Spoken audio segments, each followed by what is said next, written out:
Mi cabello es tan lacio que cuando siento que estoy peinada así, me parezco a alguien de la siguiente escena. Adivinen a quién.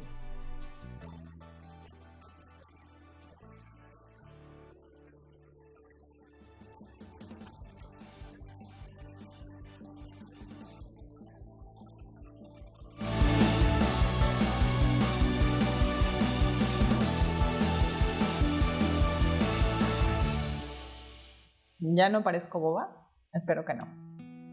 Ok, vamos al video. Recuerden que el video de la semana pasada estuve hablando acerca del ego. Y hoy quiero hablarles de mi ego. Porque como tengo el ego... No, no es cierto. Ya sabemos que el ego no es ser ególatra. Vamos a hablar de mi ego o de lo que... de mi experiencia en cómo educar a mi ego. Les cuento que yo crecí en una familia en la que papá y mamá eran lectores voraces y cuando tenía una duda, por ejemplo, de la escuela, cuando yo llegaba con alguna pregunta con mi papá, aquella pregunta se convertía en una explicación larguísima que recorría toda una ruta hasta llegar a la respuesta correcta. Mi papá devoraba libros, entonces muy temprano me di cuenta de que en mi casa se valoraba demasiado el intelecto de un modo exagerado. Y recuerdo que un día, a los 5 años, estando de pie frente al librero de mi papá, vi una novela, la tomé, se llama El don de la estrella, de Ogmandino, y bueno, es una novela muy pequeña, pero al final era una novela, ¿no? Y yo comencé a leer novelas a los 5 años. Para cuando tenía 9 años ya leía novelas pues, ya más chonchas, y lo hacía en tiempo récord, y me gustaba hacerlo en tiempo récord, ¿no? Notaba que mis papás aplaudían el hecho de tener una hija aficionada a la lectura, porque pues, a ellos les encantaba la lectura. Somos tres mujeres, la más pequeña pues tenía 2 años en aquella época, 3 años en aquella época, y a la más grande sí leía, pero no le encantaba, ¿no? Sino que más bien yo era como que la que siempre estaba tomando los libros. Y comencé a creer que ser intelectual y lectora y estudiosa era un modo de sobresalir y de ser reconocida. Sobre todo eso, de ser reconocida, evidentemente, cuando eres niño por papá y mamá, ¿no? Que te cuentan el cuento de que pues, tienes que agradarles y que tienes que hacer cosas para que te amen, porque tal y como eres, pues no eres perfecto, sino que tienes que hacer cosas para que los demás te reconozcan. Y así se empieza a formar el ego. Más tarde el ego me contó otra historia, ¿no? Que la gente oculta es mucho más interesante que la que no lo es, ¿no? Y entonces estudié una licenciatura, una maestría, después otra maestría, después entré a un doctorado, después una especialidad, después una subespecialidad, después talleres, después cursos, y después leí. Y llegó un momento en el que me recuerdo a mi hermana mayor entrando a mi recámara viendo 8 libros apilados en el buró y me dijo, no puedo creer que los estés leyendo todos, ábrelos todos y pregúntame. Leía, no dormía con tal de devorar los libros. Era una obsesión, mi mente era demasiado rápida. Pero leía con una sobreidentificación con la creencia. Ojo, no estoy diciendo que leer esté mal, estoy hablando de mi ego y de cómo era esta actitud y esta actividad y este pensamiento y esta sobreidentificación con ser culto, ser inteligente, con tener información, con tener siempre la mejor respuesta, con leer, ¿no? Evidentemente hoy también leo, pero la diferencia es que, porque para mí es importante leer, la diferencia es que no es lo mismo, por ejemplo, leer desde el ego, desde decir yo sé más, yo soy más inteligente, yo soy más culta que el resto de la gente, a leer por el placer de leer. O por ejemplo, las personas que se quejan mucho, no es lo mismo la queja porque tu sopa está fría en un restaurante y decirle al mesero está fría, me la puede calentar, a estarse quejando todo el tiempo por todo, ¿no? La queja del ego, esa queja que te hace sobreidentificarte y posicionarte y declararle la guerra a otro y gritarle al mesero y decirle que es un tonto porque te trajo mal la sopa. Cuando me di cuenta de esto, comencé a jalar el hilo de Ariadna para ver cuántas cosas más estaba acarreando esta sobreidentificación, este ego, en mi caso, intelectual.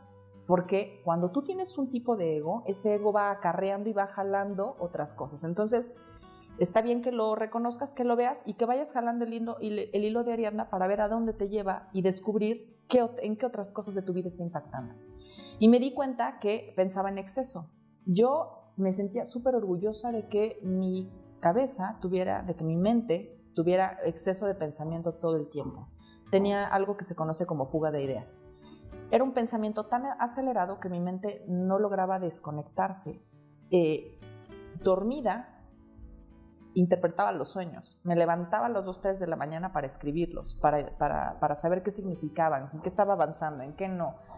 Según Jung, qué significaban, según Freud, qué significaban, según la Gestalt, qué significaban. O sea, era ya algo... era una sobreidentificación con esto de tengo que pensar y tengo que ser inteligente y mi pensamiento y lo intelectual y el conocimiento y bárbaro. Otra cosa que me trajo es que nunca sentía que yo sabía lo suficiente. Nada era suficiente, nada de teoría, nada de lo que leía era suficiente. Siempre tenía que leer más. Recuerdo una vez estar hablando con una compañera que estudió conmigo el posgrado en neuroemoción y me dijo, ya deja de tomar cursos, ya deja de leer, ya deja de estudiar, lánzate a dar y a compartir lo que ya sabes. Ya lo sabes, confía en ti, porque estaba tan identificada con lo mental, con las ideas, con este mundo de las ideas, que no me atrevía a compartirlo con las personas porque me sentía todo el tiempo insegura y entonces era pura idea, pero no era nada de actuar, era nada de ponerlo afuera. Incluso este canal estuvo mucho tiempo pensado, pero quería era la mejor información para sentir que no era tonta y que podía transmitirles a ustedes algo, y estuvo años ahí detenida la idea, hasta que dije, ya, me lanzo y relajada y que venga lo que tenga que venir. Me sentía tan insegura de mí que yo veía la no valoración en los otros. Hace algún tiempo, por ejemplo, voy a explicarles esta última idea de la no valoración. Tuve un novio a quien intelectualmente admiraba y sigo admirando profundamente. El tipo para mí es un genio. Es un intelectual al que se le da muy bien el mundo de las ideas, pero él era mi mejor espejo para saber en qué estaba yo fallando, ¿no? Yo ante él me sentía tan pequeña e incapaz que a veces no me atrevía ni siquiera a opinar, y en otras ocasiones cuando yo opinaba estaba yo pensando que él estaba pensando, esta está bien tonta, y entonces yo misma me descalificaba intelectualmente porque para mí nunca era suficiente. Era mi propio juicio, y tiempo después, cuando le confesé cómo me había sentido durante todos esos años de relación, me dijo, eres la mujer a la que más le creo lo que me dice. Y wow, yo sintiéndome no totalmente reconocida y totalmente incapaz intelectualmente ante él, ¿no? Pero era mi propio juicio. Claro que esto tenía que ver con mi desconexión, con mi historia, en la que en mi mente el único modo de relacionarme y de obtener reconocimiento ante mis padres y de mis padres era sabiendo mucho. ¿Por qué? Porque me aplaudían cuando me veían leer, porque reconocían cuando yo leía las novelas en tiempo récord, porque cuando yo hablaba de un libro que acababa de leer y se lo contaba a mi padre, él me ponía atención. Entonces, ¿por qué les cuento todo esto? Les cuento mi historia para que vayan viendo cómo nos vamos configurando con creencias y cómo hay un momento semilla en el que nuestro ego se agarra de algo, de un detalle, y nos va desconectando a lo largo de nuestra vida. Conforme vamos creciendo, evidentemente este ego se va haciendo más grande, nos vamos creyendo más nuestros pensamientos, le vamos comprando la idea y nos vamos desconectando más. Otra consecuencia fue que cuando yo conseguía empleos, terminaba viendo a mis superiores tan intelectualmente menores que me costaba muchísimo trabajo reconocer su autoridad. Y eso me trajo muchos problemas con muchos jefes. Era un ego del tamaño del universo que a la par a la par tampoco me permitía divertirme, porque cómo yo me iba a permitir ser ignorante o ver cosas que no tuvieran un contenido elevado ante mi propio juicio, o por ejemplo escuchar música a la que consideraba menor, ¿no? Y esto me llevó muy lejos, se los voy platicando para que ustedes vayan viendo cómo esto me llevó tan lejos que yo empecé a creer que si yo no era inteligente yo no valía. Y ahí está el punto, ahí está el origen, ahí está el momento semilla. Y entonces Carla comenzó a enfermar. Comenzó a tener depresión, ansiedad, ataques de pánico, llega a tener anorexia. Todo esto que les estoy hablando ya tiene algunos años, afortunadamente. Pero mi estructura era tan rígida y juzgaba tanto todo lo que, tanto y me había desconectado tanto de mi esencia que por supuesto, pues mi ego empezó a tomar más control de mi vida, ¿no? Vibraba en lo mismo y entonces pues empecé a conseguir también parejas a lo largo de mi historia que se convirtieron en mis víctimas, porque claro, yo estaba trayendo todo eso.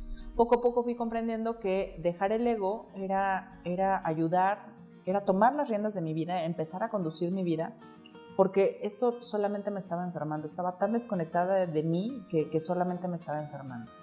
Entonces, me di cuenta que una de las muchas acciones que hice para detener los pensamientos, para educar el ego era detener el pensamiento. ¿Cómo? En aquella época pues hice de todo, desde armar rompecabezas, meditar, viendo la tele, haciendo cosas que no me permitía. Perdón. Comencé a experimentar la quietud, porque cuando tienes un pensamiento tan acelerado, cuando tienes un pensamiento tan rápido, no te permites experimentar ni la paz ni la quietud. Y en esos instantes, en la paz y en la quietud del pensamiento, es donde te puedes conectar con tu verdadero ser. Es ahí donde está la verdadera conexión, donde está la información que viene del ser, ¿no? Lo esencial. Y esto que les cuento me costó muchos años, evidentemente, ¿no? Lo resumo aquí porque, bueno, para no aburrirlos más. Y lo que quiero transmitirles en resumen es lo siguiente. Todos tenemos una historia que configura el tipo de ego que tenemos. El de algunos es intelectual, el de otros es espiritual, el de otros tiene la máscara del juicio, de juzgar, ¿no? El de los otros es el de la máscara de la queja, el de otros es de la víctima, otros son ansiosos, otros son depresivos, otros son maníacos. Y todos tienen algo, otros dicen muchas groserías, otros no dicen ninguna, otros tienen mucho sexo, otros no tienen nada de sexo, ¿no? Y todos nos identificamos con estos pensamientos que nos compramos y creemos que esos somos. Otros nos identificamos con síntomas y entonces somos la diabética, el hipertenso, la depresiva, ¿no? Todos tenemos un cierto tipo de ego. Y nos vivimos como si fuéramos eso, el ego, a tal grado que nos desconectamos de nuestra parte más profunda, nos olvidamos de quiénes somos verdaderamente. Entonces, te invito a que revises cuál es tu tipo de ego. No te pelees con él, la idea no es que te pelees con él, sino simplemente que lo observes, que vayas jalando el hilo de Ariadna, que lo reconozcas y reconociéndolo, ahora sí, empieza a atenderlo y ayúdalo a que se eduque. Empieza a educarlo, empieza a tomar las riendas de tu vida. No eres eso que te compraste, no eres esa desconexión. Entonces, toma el control del vehículo de tu vida para tener un poco más de tranquilidad, para que encuentres la paz. Y yo te aseguro que no es algo con lo que te tienes que pelear, simplemente es algo que tienes que te ayudó a sobrevivir, pero que ya hoy es muy posible, muy probable que ya no te esté sirviendo. Entonces, edúcalo, no lo extirpes, simplemente edúcalo, pero reconócelo, identifícalo.